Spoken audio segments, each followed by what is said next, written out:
In India, calls on the government to speak up more after a spate of cases of incitement to hatred. The latest, cyber unit police in Mumbai detaining a man and a woman alleged to be involved in the offering for sale of prominent Muslim women. This on a fake online auction website. Photographs of more than 100 prominent Indian Muslim women, including journalists, activists, film stars, and artists, displayed last weekend without permission. A fake auction. The website, taken down within 24 hours, was hosted on GitHub. That's a San Francisco based coding platform. Well, for more on this story, we can speak to Subir Sinha, who teaches at SOAS, the University of London School of Oriental and African Studies. Thank you for speaking with us here on France Thank you. 24. Your reaction to this story? It's just a kind of a sickening regularity with which, this kind of thing has been going on now for several months. And one really feels for the women who have been targeted. But this kind of sort of targeted, communally charged and, kind of harassment, misogyny, if you want to call it that, has just been rampant for the past few years. And of course, with the proliferation of social media, there are so many platforms on which this kind of thing has been going on with relative impunity. And one really wonders not only at the authorities in the country, and in fact, we've just seen arrests made by the Bombay police, which is not in the control of the ruling party nationwide, which people have been very slow in terms of bringing the people who are doing this to book. So if you look at Delhi police, they are still, looking at who was responsible for the previous episode. And then today we have seen arrests made by the Bombay police. So I mean, I find this to be almost a routinized element of India's sort of quote unquote militantly right wing politics at the moment, where the humiliation of Muslims in general, but increasingly of Muslim women, seems to have become a very sort of part of the political landscape.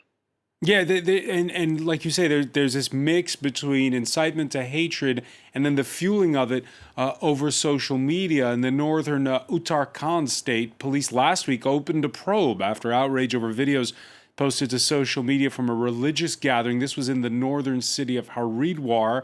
Speakers Yes. there calling for ethnic cleansing of Muslims, basically making allusions like it could be like in neighboring Myanmar.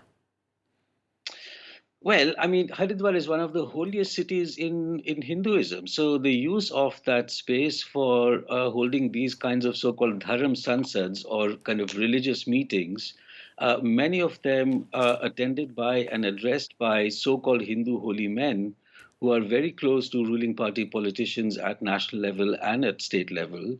And this is not the only platform from which they have said that. They have a lot of videos on YouTube and they circulate on Telegram and on other online platforms. The impunity with which they are able to say this, and not only the attacks on Muslims and calls for what effectively sounds like genocide, the arming of Hindus against Muslims, the need to teach them lessons, quote unquote. This has been going on in such a way, and you can see photographs of many of these so-called religious leaders with prominent politicians. In fact, after all of this has come to light, we now see videos in today's, on Twitter, you can find of people making extreme comments about not just Muslims, but about Muslim women specifically, who seem to increasingly become the target of hate speech by these people. And of course, one of them has been arrested as well by the police in Maharashtra because of what they had said in relation to Gandhi, but also in relation to Muslims in the state of Chhattisgarh. So it is So arrests are being made. Your criticism though is that the authorities are not speaking out enough. My criticism is twofold. One is that authorities are not only not speaking out enough, but by being silent about it, they're actually giving some kind of a silent approval to this. And secondly, as far as police action has been concerned, the police action has primarily been taken within states and jurisdictions which are not ruled by the BJP. So the Chhattisgarh government is ruled by the Congress party, and they initiated action against one of the so-called holy men who has now been taken into custody. And the other action in relation to the auctioning issue was taken by Mumbai, by the police in Bombay, in the state of Maharashtra, which is also ruled by a non-BJP coalition. If you look at Uttarakhand, which is the state which is ruled by the BJP, or if you look at Delhi, where the police is controlled by the BJP, or if you look at Uttar Pradesh, which is again ruled by an extreme right-wing person belonging to the BJP, no action has been taken, against any of these.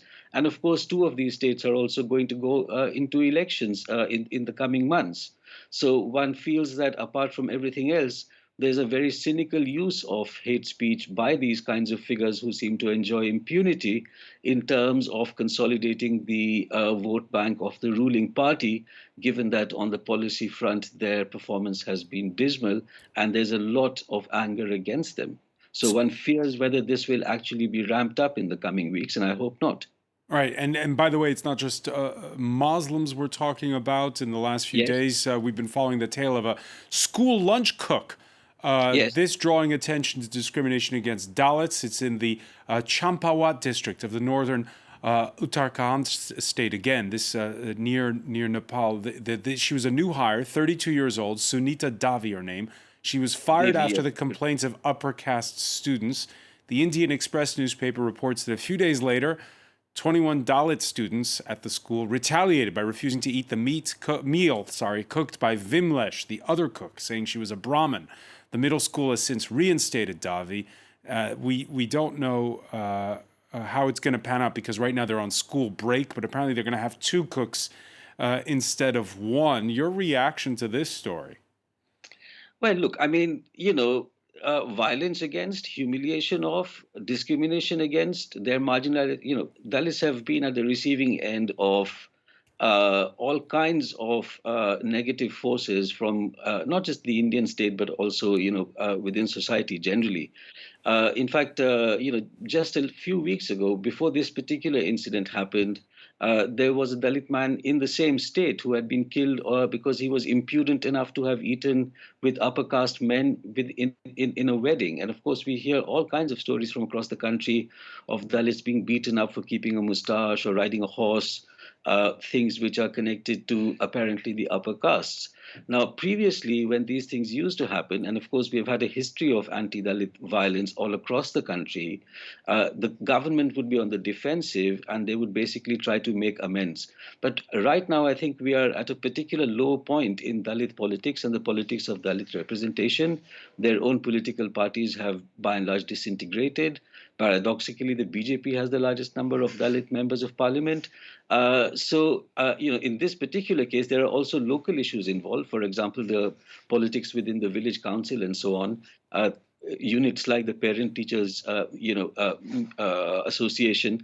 Now in this case, as you rightly said, she has been reinstated, but what you're basically looking at is that these kinds of struggles, a lot of years ago, V.S. Naipaul had referred to India as a country which is simmering with a million mutinies. And we now basically see confrontations which are taking place, in this case, between Dalit and non-Dalit students or Hindus and Muslims, etc., in which the state doesn't really seem to have much to say. And of course, again, one has to look at where this is coming from. Why the government or the prime minister or prominent ministers have not come out against, with statements against this kind of thing. And partly this is because in the sort of militant traditionalism, which is a part of Hindutva politics at the moment, caste is seen as a good way of maintaining social order. And in fact, not only are they not defensive about the caste system, not only are there no movements afoot from within Hindutva to reform the caste system, there are fairly militant voices that believe that the caste system is the natural order of Hindu society. But And that, But I was yes, going to please. say that, but there is blowback. I mean, we are, you and I, Subir, talking about this middle school cook. That wouldn't have been possible before. We mentioned earlier how social media can be a force for evil. In this case, there perhaps is also growing awareness. Absolutely. And I was coming to the point to say that, today's politics in a place like India is taking place also at a global level, not just because you and I are talking, but there are networks of solidarity. People make connections via social media and the like. And to that extent, which, social media does have that sort of ambiguous role. On the one hand, is the instrument for the proliferation of hate speech and hate-based politics, but then also does afford this opportunity for people to make networks of solidarity with one another and to get the word out, perhaps even globally, so that these social crimes are not just confined and people don't know about them. Here we are discussing it. The fact that the politics in India right now is against political equality between all kinds of social groups, between men and women, Dalits and non-Dalits, Hindus and Muslims, is now, I think, a good thing is that it is a part of a global conversation.